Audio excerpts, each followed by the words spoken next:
ఆమె చాలా సీనియర్ అనమాట, అందరికంటే మా అందరికంటే చాలా సీనియర్ ఆవిడ. తర్వాత అరుణకుమారి గారు వారి కవిత వినిపిస్తారు. సభకు నమస్కారం. పటేల్ గారికి, నారాయణ గారికి, సిరాజుద్దీన్ గారికి, వీరి వల్ల నేను ఇక్కడికి రాగలిగాను. సో నా కవిత శీర్షిక, కవిత కన్నా ముందు ఎప్పుడూ నాకు అలవాటు ఒక పద్యం చదవడం. పరమ పావనుడైన పరమేశు శిరముపై పొల్పుగా నిల్చిన పూవితండు, సకల రత్నాకర స్థానమ్ము నైమించు పాదోది ముద్దుల పట్టి తండు, కమలాక్ష విపుల వక్షస్థలమ్మున బుల్చు తమ్మి గరిత ముద్దు తమ్ముడి తండు, అందాల రాశి అయి అలరు మన్మధనుకు ప్రేమాత్ముడవుకుండు మామయ్య తండు, జీవ సంతతుల అభివృద్ధి చెందుకుంటే నిరతం అమృతము కురించు వరదురితండు, ఇట్టి వాణిని గాంచకే ఎవ్వరిలన్ బ్రతుకు గలరమ్మ శాపమ్ము బాపుమమ్మ. మన తెలుగు వాళ్ళు వినాయక చవితి రోజు సాయంత్రం చంద్రుడిని చూడకూడదు అని ఒక నియమం పెట్టుకున్నారు, నీలాప నిందలు వస్తాయని. అయితే దాన్ని తొలగించమని చెప్పి బ్రహ్మ ఇలా చంద్రుడిని చూడకుండా ఎవరైనా ఉండగలరా, కాబట్టి శాపాన్ని తొలగించమ్మా అన్న ఉద్దేశంతో ఈ పద్యం రాశారు. మా నాన్నగారు నేమాన సుబ్రహ్మణ్య శాస్త్రి గారు గణపతి పురాణంలో రచించిన పద్యం అది. ఇప్పుడు నా కవితా శీర్షిక అమ్మ ఎదురుచూపు. పేగుబంధంతో పెనవేసుకున్న తల్లి ప్రేమలో ఎక్కువ తక్కువలు ఉండవు.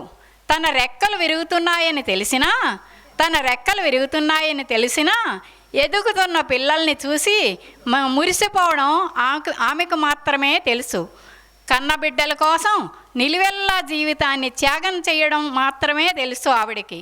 సహనం, సహకారం, శాంతం, త్యాగం ఈ గుణాలే అమ్మను మహోన్నత స్థానంలో ఉంచాయి. ఇవి ఎవరికి సాధ్యం? అమ్మకి తప్ప. కానీ నేడు తన బిడ్డలు విదేశీ గడ్డకేగి డాలర్లలో విహరిస్తుంటే వృద్ధాశ్రమాల్లో బిక్కుమంటూ వారి రాక కోసం ఎదురు చూస్తున్న తల్లులు ఎందరో. అయినా ఆ తల్లుల బాధంతా ఒక్కటే, కన్నబిడ్డలు కడుపు నిండా తిన్నారా లేదా అని. చిన్నప్పుడు చిట్టి బొజ్జ మీద చిటికిన వేళ్ళతో నిములుతూ చూసుకుంటూ ఈ వేళ్లతోనే కదా నేను గోరుముద్దలు తినిపించేద్దామని చూశాను అని ఇప్పుడు కూడా గోరుముద్దలు తినిపించి వాళ్ళు వేళ్ళకి తిన్నారో లేదో అని వారి రాక కోసం నిరీక్షిస్తున్న తల్లులెందరో. ధన్యవాదాలండి. అందరూ ఒక రకంగా చెప్తే మీరు ఇంకొంచెం ఆర్ద్రత కల్పించేలా చెప్పారు. నిజమే, తల్లిదండ్రులు పిల్లల్నేమో చదివించి విదేశానం పట్టించి రెక్కలు వచ్చి పిల్లలు పక్షుల్లాగా ఎగిరి వెళ్ళిపోతారు. ఆ తర్వాత రెక్కలు ఉడిగి ఇక్కడ కూర్చొని మనమేమో వాళ్ళ గురించి ఎదురు చూస్తూ ఉంటాం. ఎప్పుడు ఫోన్ కాల్స్ వస్తాయా, లేకపోతే వీడియోలో చూద్దామా, ఇక్కడితోనే మన బ్రతుకు అయిపోతుంది. ఎంతన్నా పిల్లలు వచ్చి పలకరించి దగ్గరుండి వాళ్ళని పలకరిస్తే ఆనందం వేరు, ఈ ఫోనుల్లో వీడియోల్లో చూసే ఆనందం వేరు. కాబట్టి అప్పుడైనా కనీసం ఆ విధంగా మనల్ని వాళ్ళు పలకరిస్తుంటే ఆనందంగా ఉంటాము. వీళ్ళందరిని తీసుకెళ్ళి ముసలి వాళ్ళందరూ పనికిరాని వాళ్ళు అని చెప్పేసి వీళ్ళని తీసుకెళ్ళి ముసలి వాళ్ళ ఆ సెంటర్స్లో పడేసేసి ఏదో డబ్బులు ఇచ్చేస్తుంటే అలా బతుకుతూ కాలం గడుపుతూ ఉంటారు. చాలా ఆర్ద్రత కలిగించే విలువలు నశించినటువంటి సమాజం నేడు ముందుకు వస్తుంది. అలా కాకుండా అందరం చాలా ప్రేమగా ఆప్యాయతగా విలువలను చిన్నప్పటి నుంచి నేర్పించి ఒక జీవితాన్ని అందించాలని కోరుకుంటూ చక్కటి కవిత మీ ముఖంగా మీరు స్వయంగా రాసి చదివి వినిపించినందుకు ధన్యవాదాలు తెలియజేసుకుంటూ సార్ ఇప్పుడు సుతారపు వెంకట నారాయణ గారు వారికి చదివి వినిపిస్తారు. ఇప్పుడు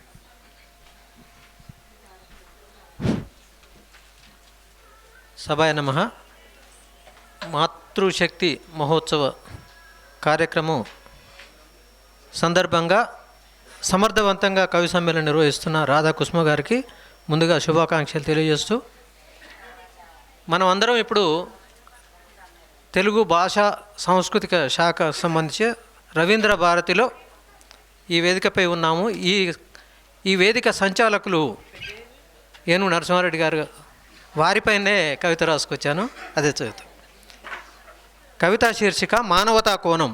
మానవతా కోణం. అతను ఒక కౌబాయ్, అతని ఆయుధం రుబాయ్.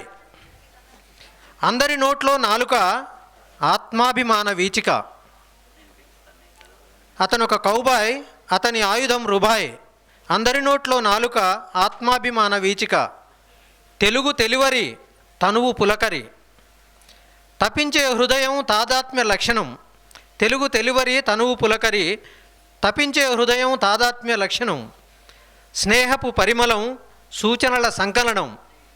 సహజ నైజం, సక్రమ మార్గం. స్నేహపు పరిమళం, సూచనల సంకలనం. సహజ నైజం, సక్రమ మార్గం. ఎదనిండా ప్రేమ, ఎందరి కవితలకు కామ. ఏ కాలమందైనా రహదారే, ఏనుగు నరసింహారెడ్డి సాహిత్యం. ఎదనిండా ప్రేమ, ఎందరి కవితలకు కామ. కంటిన్యూషన్. ఏ కాలమందైనా రహదారే, ఏనుగు నరసింహారెడ్డి సాహిత్యం. ఏ కాలమందైనా రహదారే, ఏనుగు నరసింహారెడ్డి సాహిత్యం. ఏనుగు నరసింహారెడ్డి సాహిత్యం. ధన్యవాదాలు. అందరూది ఒక దారి, ఈసారిది ఇంకొక దారి. చూడండి, మేమందరమేమో అమ్మ గురించి చెప్తే సారు నరసింహారెడ్డి గారి మీద చెప్పారు కవిత. కానీ నిజానికి సారు వచ్చినప్పటి నుంచి మాకందరికి కూడా ఒక రహదారి ఏర్పడింది. మేము ఎటువంటి సమావేశం ఏర్పాటు చేసుకోవాలనుకున్నా కూడా మాకు వెంటనే దానికి పర్మిషన్ ఇచ్చి ప్రోత్సహించి మమ్మల్ని అందరినీ ఒక దశ ఏర్పాటు చేసి మమ్మల్ని అందరినీ కవులని ప్రోత్సహించడము, సాహిత్యాన్ని ప్రోత్సహించడం అంటే వారి తర్వాత ఎవరైనా. నిజంగా ఈ సభాముఖంగా వారికి మరి ఒకసారి మనమందరం కూడా ధన్యవాదాలు తెలియజేయాలి. అంతటి చాలామంది వస్తుంటారు పోతుంటారు, కానీ ఒక సాహిత్యాన్ని ప్రోత్సహించే దిశలో ఉండేవాళ్ళు, మానవత్వం పరిమళించే పెద్దలు మనకు చాలా తక్కువ ఉంటారు. వారిలో మన నరసింహారెడ్డి గారు ఒకరు. వారి మీద కవిత చదివి చాలా చాలా అభినందనలు తెలియజేస్తున్నాను మీకు. తర్వాత వారి బిటవరం శ్రీవన్ నారాయణ గారు, తర్వాత షిరాజ్ సార్ కూడా వేదిక మీదకి రావాలి. వారు కూడా ఒక కవితని చదివి వినిపించాలి. సభకు నమస్కారం. అందరి టీవీ పక్షాన, అందరి టీవీ వైస్ ప్రెసిడెంట్గా, రాష్ట్ర అధ్యక్షులుగా ఉన్నటువంటి సిరాజుద్దీన్ గారు, మీరు కూడా స్టేజ్ పైన ఆసీనులు కావాలని వినమ్రంగా కోరుతున్నాము. అదేవిధంగా ఈరోజు ప్రప్రథమంగా ఈ కవి సమ్మేళనం ఇక్కడ మొదలు పెట్టడానికి కారణం ఇంతకుముందు చెప్పారు. వాస్తవంగా ఇది మనం కొంతమందితో మనం చేసుకుంటున్నాం. నెక్స్ట్ జరిగే దాంట్లో కవి సమ్మేళనమే ఇది అని ఇంకొక కార్యక్రమంతో ముడిపడి ఉన్నందున ఈ లిమిటెడ్ మెంబర్స్తో మనం చేసుకుంటున్నాం. నెక్స్ట్ టైం మన యొక్క సంఖ్య కూడా పెరుగుతుంది. కేవలం కవి సమ్మేళనమే, నెల కవిత వెన్నెల అనే కవి సమ్మేళనమే మనం చేసుకుంటాం.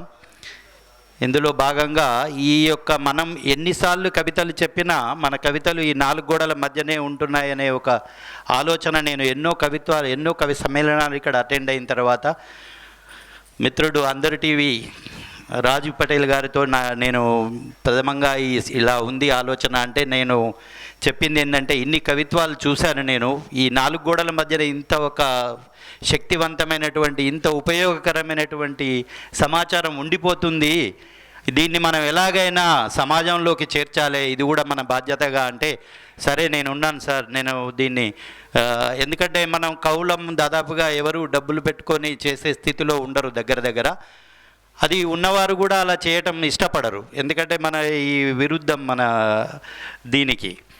సో దానికి ఒప్పుకొని వారు ఈ విధంగా మనకు అవకాశం ఇచ్చి అన్ని డిస్ట్రిక్టుల నుంచి అన్ని రాష్ట్రాల నుంచి ఒక పెద్ద కవిత్వాలు కూడా చేయాలనే ఉద్దేశంతో తలపెట్టినటువంటి ఇది ఒక యజ్ఞం అనుకోవచ్చు.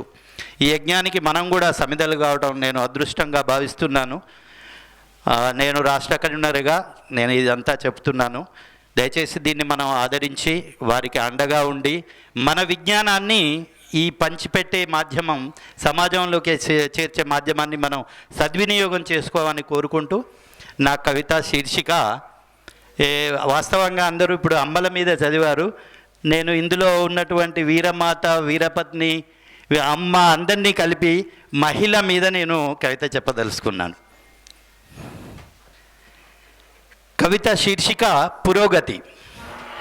మహిళ మహోన్నతమైనట్టి సుమతి, మహిళ శక్తి స్వరూపమైన శీలవతి, మహిళ పవిత్రమైన పుణ్య గుణ సతి, మహిళ ప్రతి వరునికి ధర్మబద్ధ కృతి, మహిళ ప్రకృతి ప్రతిరూపమైనట్టి ఆకృతి, మహిళ దైవత్వము పంచునట్టి పార్వతి, మహిళ మానవతను పెంచునట్టి పడతి, మహిళ సకల లోకములకు ఉదార భృతి, మహిళ ధరణి పోషించుచున్న సుదతి, మహిళ గానకోకిల సావ్యమునకు శృతి, మహిళ నాట్య సంపద గనుల కళాకృతి, మహిళ సుధా మాధుర్యానికి మధుమతి, మహిళ మురళి మోహన శ్రావ్య రాగ ధృతి, మహిళ మనోవాంఛ ఫలసిద్ధికి సుగతి, మహిళ అంధకారాన్ని చీల్చు జీవన జ్యోతి, మహిళ మన దేశానికి గల ఏకైక సంస్కృతి, మహిళ మన దేశానికి గల ఏకైక సంస్కృతి, మహిళ మానవజాతికి వరమైన పురోగతి, మహిళ మానవజాతికి వరమైన పురోగతి, మహిళ మన ప్రపంచానికి ఏకైక ప్రగతి, మహిళను పూజిస్తేనే కలుగుతుంది సుగతి, మహిళను అనాదరిస్తే లోకానికి అధోగతి. థ్యాంక్ యూ, ధన్యవాదాలు ఈ అవకాశం ఇచ్చినందుకు. మహిళల గురించి బాగా చెప్పారు సార్. కోపం వస్తే రౌద్ర రూపిణి కూడా మహిళ, చీల్చి చెండాడుతుంది మహిళ. కాబట్టి అవి కూడా ఉన్నాయి మహిళ దగ్గర. కాబట్టి ఎంత శాంతంగా ఉంటే అంత మనకు లాభం జరుగుతుంది. కాబట్టి ఎప్పుడు మీరు కూడా ఇంట్లో వెళ్ళి చాలా శాంతంగా ఉండాలి భార్యతోటి. అది ఆ తర్వాత మన షిరారుద్దీన్ సార్ ఇప్పుడు వారి కవిత చదివి వినిపిస్తారు. నేను వినిపిస్తాను. నా తర్వాత చదువుతారా? ఆమె అమ్మతనం రెక్కలు విప్పి మమతల రాగాలతో మిళితమవుతూ హృదయంలో హత్తుకుంటూ సాగిపోతున్నది ఆమె. అస్తవ్యస్తపు హృదయ ఘోషలో అనంతలోకంలో ఒంటరైన అవనిలో మాతృత్వపు మమతల సడి చేస్తూ వడివడిగా ఆలోచనల సుడిగుండాల రుధిరవర్ణమై కదిలే శక్తిపై కత్తుల కాఠిన్యమైన తల వాల్చనివ్వవలసిందే అంటూ విచక్షణారహితంగా వివక్షత అక్షింతల జల్లులో విరిసిన హృదయ తేజాన్ని గుండె సౌధంలో పొందుపరుచుకొని మురిసిపోయిన సిరుల తల్లి పయనమైంది. నిర్భయ కాంతి పదంలో కదిలే మాతృమూర్తి, నిశ్చల నిర్మల ప్రభాసిని, మనోధైర్యపు అడుగుల మహిళామణి రేపటి బిడ్డడి స్వర్ణ భవితకై కదలిపోతుంది. దూరంగా కష్టాల కడలి కనిపిస్తున్న వెరవకుండా. ఇది నా యొక్క కవిత. ఒక మాతృ హృదయము ఎంత కష్టాలు ఉన్నప్పటికీ కూడా తన బిడ్డ కోసం ఎంత దూరమైనా ఎన్ని కష్టాల కడలు ఈదుకుంటూ కూడా పయనిస్తూ తన జీవితానికి సార్థకత చేకూరుస్తుంది అనేటువంటి కవిత ఇప్పుడు చదువుతారా? రండి.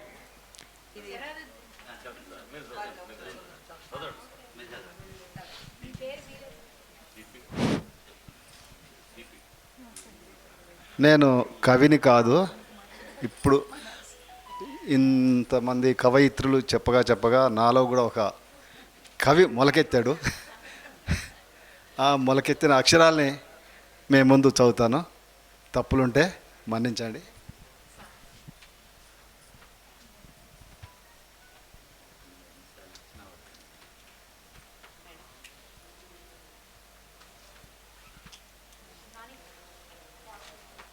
ఓ కవి చెప్పినట్టుగా దేవుడు అందరి ఇళ్లలో భౌతికంగా ఉండలేడు కాబట్టి తనకు మారుగా అమ్మని సృష్టించాడు.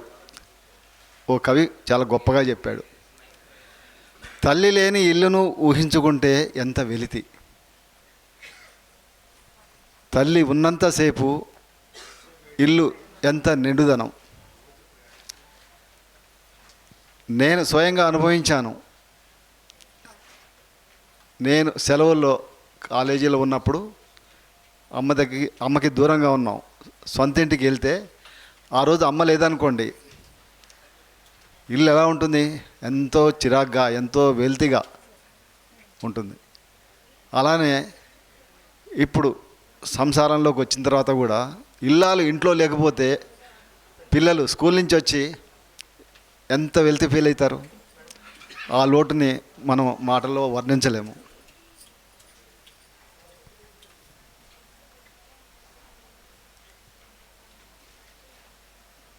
అమ్మతనం పొందిన ఆడజన్మకు సార్థకముందా? దానికోసం ఎంత వ్యయం, ఎంత ప్రయాస, ఎంత మానసిక వ్యధ. అమ్మ చేసే సృష్టికే ప్రతి సృష్టి. అందువల్ల అమ్మ నీ రుణం ఏం చేసినా తీరదు. అమ్మ నీకు వందనం. Thank you. ధన్యవాదాలు సార్. అమ్మ గురించి ఇంతమంది చెప్తుంటే మీ మనసు స్పందించి మీరు కూడా ఒక కవిత రాసి మాకు వినిపించారు. అది కవిత్వం అంటే అప్పటికప్పుడు రాయడం అనమాట, మనసులోంచి వచ్చిన భావం అది. ధన్యవాదాలు మీకు సార్. మీరు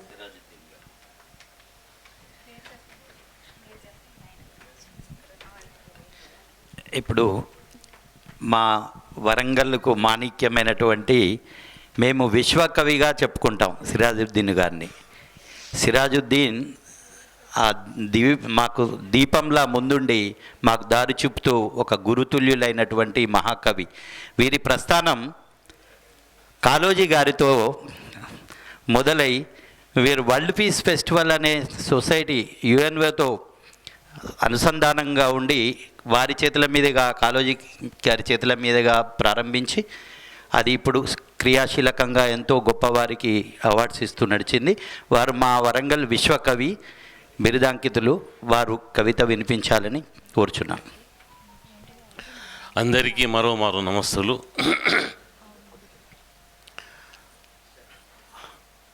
నాకు తెలిసి ఇంటర్ ఆ ప్రాంతం నుంచి కవితలు రాస్తున్నా మేడం. అందరూ అదే వయసులో మొదలు పెట్టుకుంటారు. హైదరాబాద్కు రావడం, ఒక కవిగా కవిత వినిపించడం నా జీవితంలో ఇది మొదటి అవకాశం. అయితే కవి సమ్మేళనాన్ని నిర్వహిస్తూ వస్తున్నాం మేము వరంగల్లో. ప్రస్తుతం ఇంతకుముందు ఎవరో చెప్పిన సాహితీ సేవ అంటే ఒకసారి కవిత విని ఉగాది టు ఉగాది అని అట్లా కాకుండా కేవలం నా నిర్వహణలోనే వరంగల్లో నెలకు 4 కవి సమ్మేళనాలు, ప్రతి ఆదివారం ఒక కవి సమ్మేళనం అట్లా కొనసాగుతున్నది. ప్రోత్సాహాన్ని బట్టి తదనంతర కార్యక్రమాలు ఉంటాయి. ఈ హైదరాబాద్లో, వరంగల్లో ఎట్లాగో అందరి టీవీ మాధ్యమంగా నెల కవిత వెన్నెల అది ప్రారంభించుకొని కొనసాగిస్తున్నాం. హైదరాబాద్లో డాక్టర్ రాధా కుసుమ గారి నిర్వహణలో నెల కవిత వెన్నెల కొనసాగాలని, మీరందరూ దాన్ని దిగ్విజయం చేయాలని రాజు గారి ఒక ఫ్రెండ్గా నేను కోరుకుంటున్నాను. దాని తర్వాత మా శ్రీమన్ చెప్పినట్టుగా 1-2 విషయాలు నేను తీసుకుంటాను సార్. ఎందుకంటే మాటికి హైదరాబాద్కి వచ్చేవాడిని కాను. కాబట్టి లభించిన ఈ అవకాశం ద్వారా ఒక ముఖ్యమైన విషయం ఈ దృష్టికి, వీళ్ళందరూ చాటుకు వస్తారని దాన్ని తిప్పుకుంటే అచ్చా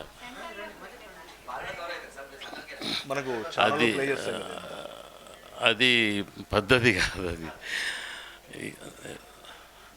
అయితే ఒక సంస్థ ఉన్నది మాకు, దాని పేరు వరల్డ్ పీస్ ఫెస్టివల్ సొసైటీ. ఈ ప్రపంచంలో ఇటువంటి సంస్థ ఇంకెక్కడ లేదు. ఈ సంస్థ ఏంటిది, దీని వ్యవహారం ఏంటిదంటే, వరంగల్లో ఒక కొత్త పండుగ వెలిసింది. దయచేసి వినండి. వరంగల్లో ఒక కొత్త పండుగ వెలిసింది. కొత్త పండుగ ఏంటిది అంటే, ఇప్పుడున్న మనకున్న పండుగలన్నీ మతాల పరంగా ఉన్నాయి. ప్రపంచ వేదిక పరంగా చూస్తే ఏ పండుగకైనా ఒక మతం ఉంటుంది. అయితే కాబట్టి ఎవరి పండుగలను వాళ్ళు జరుపుకుంటూ వస్తున్నారు.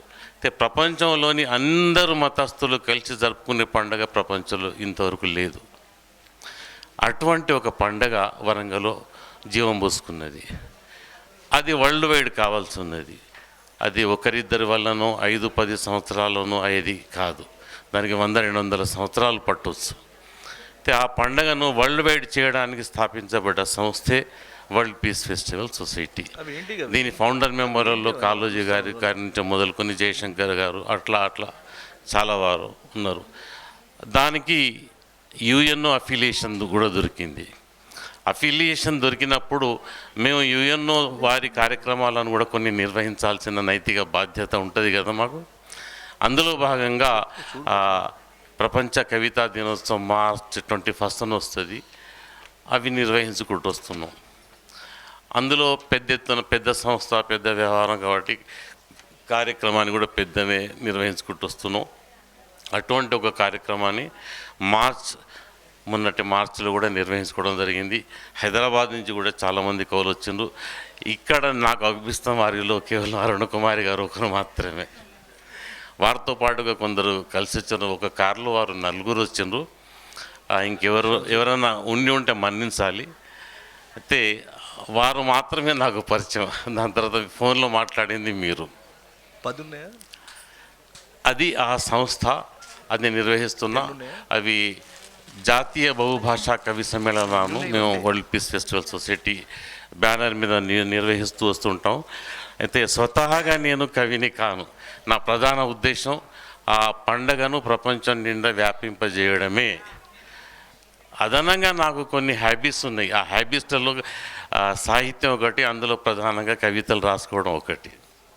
అంతకు మించే నేను బీయింగ్ ఏ ముస్లింగా మాతృభాష ఉర్దూ కాబట్టి నాకు సరైన తెలుగు కూడా రాదు. కానీ వచ్చి రాని భాషలో ఏదో రాసే ప్రయత్నం చేస్తుంటాను. ఇక్కడ నేను పాల్గొనడం, ఈ వేదిక నాకు 2వసారి. కవిగా కాదు, ఇంతకు ముందు ఒకసారి ఏమైందంటే ఎవరో ఒక సినీ డైరెక్టర్ అనుకుంటా, ఏదో మినీ సినిమాలు తీస్తుంటాడు. ఆయన ఏం చేసినాడు, నాకు ఎవరో మెసేజ్ పెట్టిండ్రు.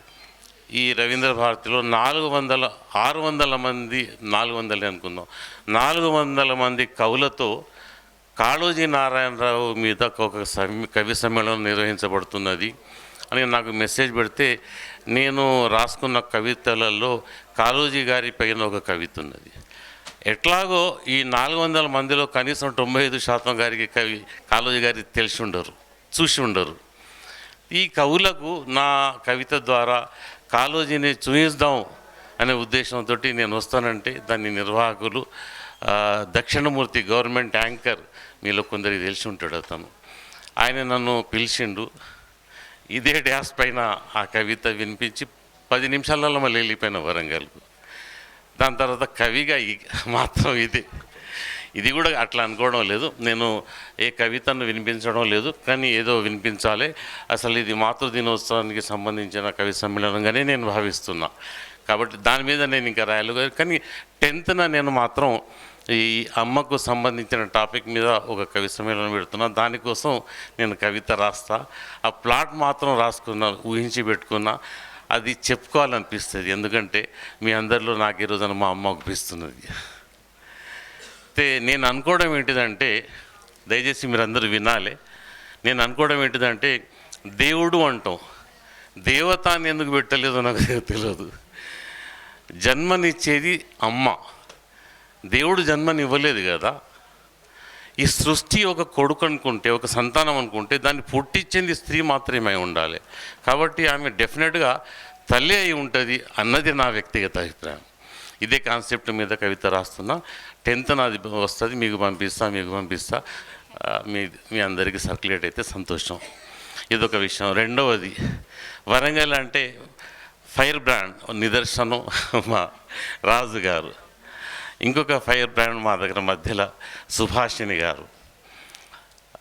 వారిని నేను దాదాపుగా బహుశా 15-16 సంవత్సరాల తర్వాత చూస్తున్నా అనుకుంటా. ఉన్నారా సుభాషిణి గారు అక్కడ? అయితే వారిని చూడడం నాకు ఎంత ఆనందం అంటే, వారికి నాకు పరిచయాలు లేవు. ఇప్పుడు మాత్రమే ఇక్కడి నుంచి ఇంతకుముందు నేను పోయిన తర్వాత తనను తాను పరిచయం చేసుకోవడం జరిగింది. కానీ వారి గురించి దాదాపుగా నాకే కాదు అందరికీ తెలుసు. రాణి రుద్రమదేవి వచ్చినట్టుగా నేను తలుస్తున్నాము ఇక్కడికి వచ్చిందంటే. ఆ లెవెల్కు ఉంటారు వారు. అందుకోసమే ఒక ఫైర్ బ్రాండ్ ఇదైతే ఇంకో ఫైర్ బ్రాండ్ అది.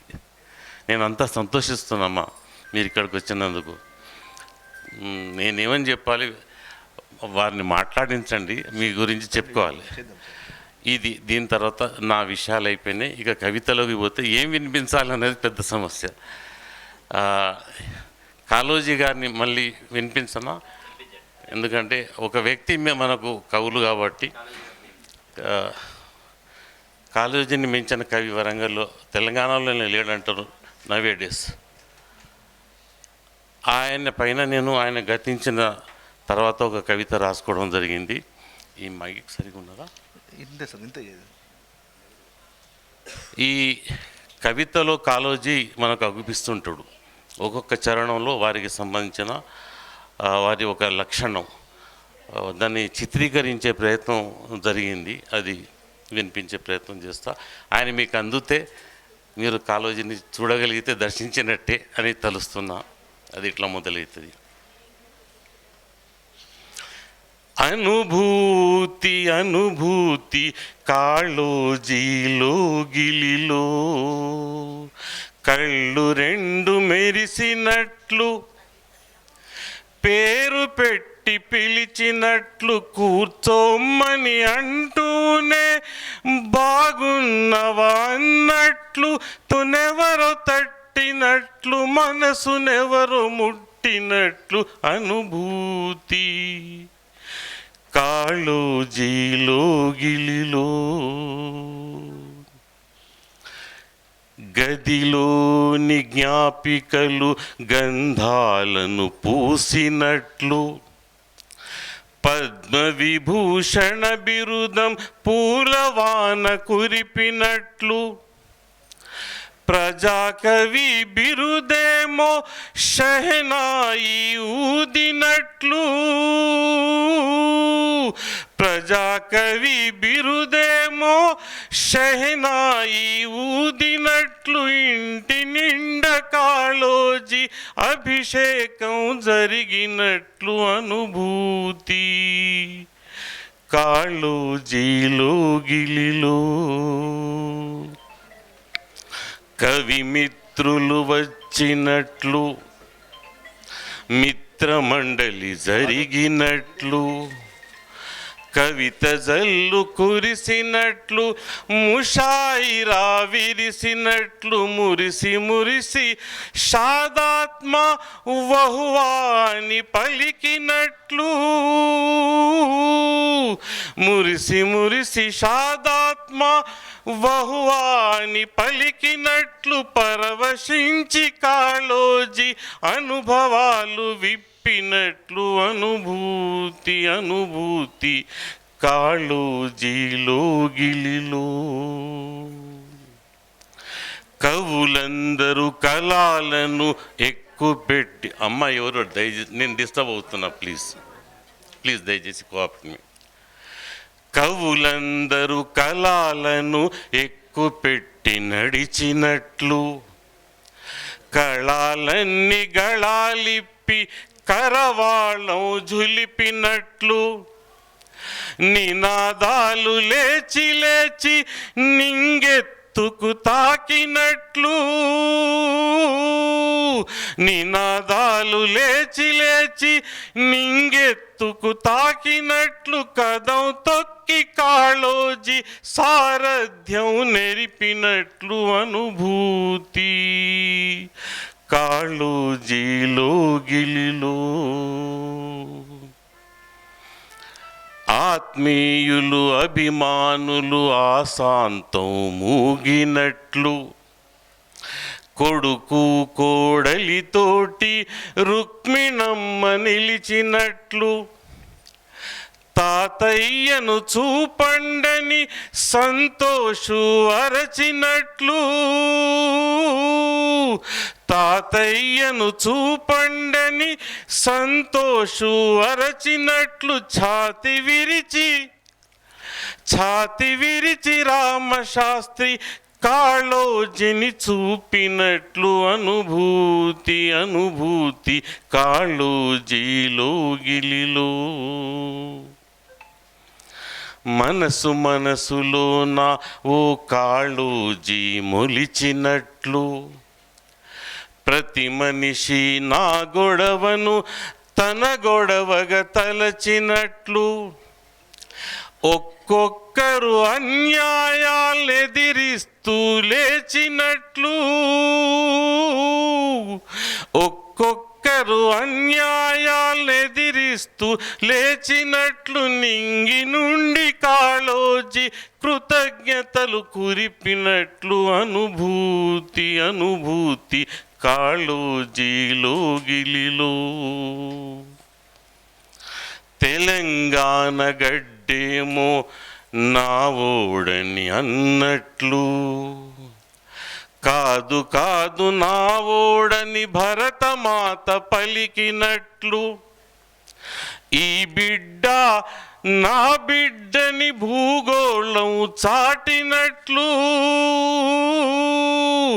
ఈ బిడ్డ నా బిడ్డని సుభాషిణి కూడా, ఈ బిడ్డ నా బిడ్డని భూగోళం చాటినట్లు, కాళోజీ కపోతమై నింగిలోకి ఎగిసినట్లు, అనుభూతి అనుభూతి కాళోజీలో గిలిలో, కళ్ళు రెండు మెరిసినట్లు, పేరు పెట్టి పిలిచినట్లు, కూర్చోమని అంటూనే బాగున్నవా అన్నట్లు, తనువునెవరు తట్టినట్లు, మనసునెవరు ముట్టినట్లు, అనుభూతి అనుభూతి కాళోజీలో గిలిలో.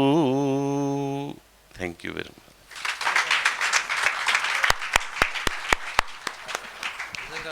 ఇలాంటి కవిత్వము వేరే వారికి రాయటం సాధ్యం కాదు అని అనటానికి ఒక కారణం ఉంది. వారు వెన్ను తట్టి చేసినట్టు, అంటే వెన్ను తట్టి వెన్నుదండ అండదండగా ఉండి కలిసి మెలిసి ఉన్నటువంటి కవి కాబట్టి వారు ఇలాంటి కవిత్వం రాయగలిగారు. మేడం గారు, మీరు విశ్లేషించారు.